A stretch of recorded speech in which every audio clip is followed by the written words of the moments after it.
Hello YouTube, this is the review for SH Figuarts Super Saiyan Goku. Or Goko. Typo. Anyways, this is the review for Goku. And anyways, as you can see, this is the DragonBall Z Kai edition. Even though it's using the basic manga form of him, as you can see in the defining features of his face. Once we get into the actual packaging. The packaging is nice, bland, and overall really amazingly bad.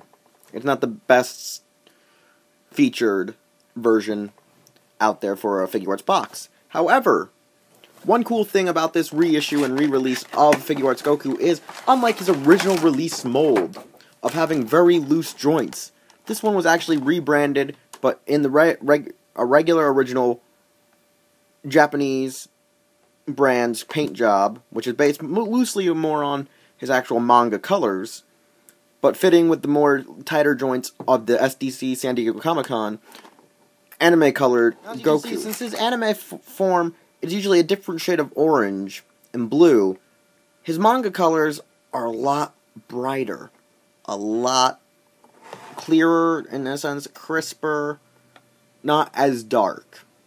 Now, along with the figure, he comes with 5 additional hands, 2 pairs of blasting hands, 2 grasping hands for, in a sense, clutching and the Kamea wave.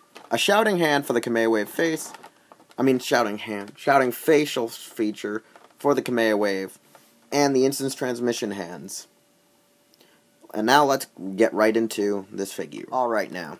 And we're back. As you can see, this Goku has basic Figuart body mold, missing the actual ab joint. Has 2 joints, one in the neck, one in the head, a different type of bicep joint where it's actually, in a sense, shelled and shielded by his arm sleeves, regular bicep joint, elbow joint, hand-fist joint, and hip joint. Now, a cool feature about this figure is, because they had to mold in the pants and styling of how it's always crunched up towards his lower leggings, they actually hid the joint quite nicely in the knee. Problem is, because of how his knee is shaped to hide the joint, it's hard to actually put the leg back in place. And actually could give you some trouble. Which, most likely, I would say, maybe heat the figure up a bit because of this nice rubbery plastic, in a sense, molding that they made. You might be able to wear it a bit, so it actually is a lot easier for you to bend the figure back and forth, placing it allowing you to move his knees and such. Now, one key issue about his boots and such is, since they're an early mold, they're using direct ball jointed syndrome, where the feet pretty much don't have much swivel and much give. But still, you have the average, in a sense, toe joint.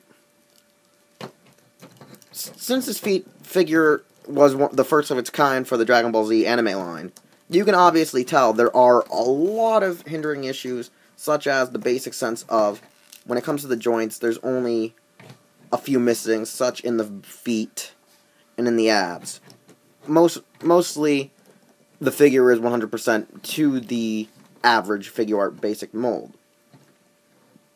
Now, pretty much, he can simply do the regular hand switch out, where they just pop off easily, and you can replace them for any amount of, in a sense, posability feature, signature pose. More or less, let's start off with the instance transmission. Alright.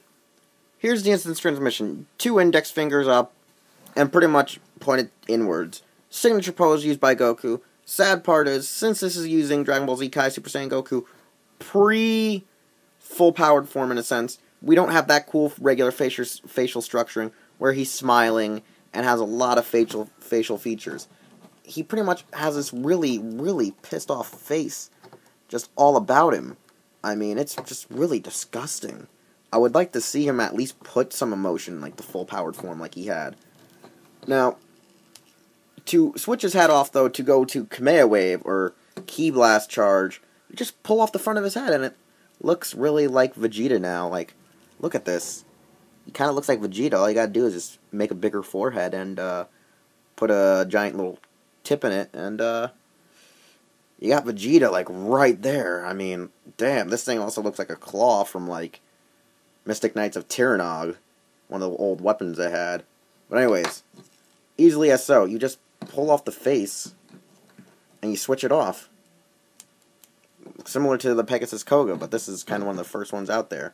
And now he's faceless. And to easily replace it, pop off, put one on, put hair back, switch out the hands. Now here we go with the Kame Wave. Now as you can see, because of his leg hindering, you can't really get him to do a good pose with the Kame Wave, to do like Warp Kamehameha style for Goku, or his regular, in a sense, Kamehameha style, because the ankles don't really bend. Now, the arms are really, in a sense, one of the key issues because of how the protective, in a sense, sleeve way of the joint is blocking it and hindering you from actually doing quite good posability. Now, I really do like that it does have these, in a sense, features, but I really wish they would have worked well more on the actual hindrance of the knees and actually gave us a few more faces for the reissue, which I knew they wouldn't, because I really just don't like how when you actually focus into his face a lot, it doesn't really look a lot at all like Goku screaming, because they added in these weird shadowed out lines to asphyxiate the mouth opening up for like a shouting feature. It looks more like he's drunk and really angry, not more like he's gonna just blow away half your body like he did Cell. I mean, overall, these clutching poses do look really good for, like, in a sense, when Frieza will come out, when they're clutching one another, or Vegeta for, like, a power struggle.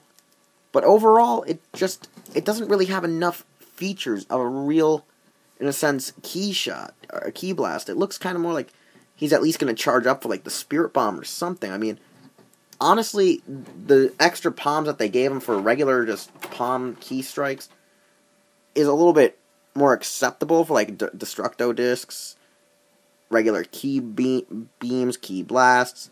But these, in a sense, look like for the all charged out Kame Waves and all this other stuff for other features. I do expect, though, that we will probably get a lot of better facial sculpting and structuring for future waves, and maybe if, like, Tamashii is listening, they'll reissue, or at least make new faces with the newer Gokus and such to put on the said figure arts. So at least we have more emotion, more, in a sense, realism of what the manga and the anime are striving for when they show emotion to the characters, how Toriyama draws them. I mean, these look very well developed, very well made, and I'm overly pleased with the at least end result. Could it be better? Yes. Could it be worse? Oh, hell yeah. Overall, I really recommend. This is a well worth purchase to get and to have in a collection or to have on display. You can buy these at online retailers. You can possibly buy them at hobby shops in America or other international facilities that carry anime and Dragon Ball Z items. As for now, this has been Wheelchair 21. This has been the rolling review for Super Saiyan Son Goku. You can find this review here on my channel, where you can like, rate, comment, subscribe, or over at hirotaku.com. And please do follow me on Twitter, or on Instagram at taja_Doyle. Also, please, in a sense, still check out Hirotaku. You can follow them on Twitter, along with their other co-productions like Raijo Nihon, Toku Anime News, and the WRW podcast. And check out one of our other associations, The Broken Infinite, run by Sarah Santana, and Ikari Cast Fighter Koust. As for now, I will see you next time, and I hope you enjoyed the review for Son Goku.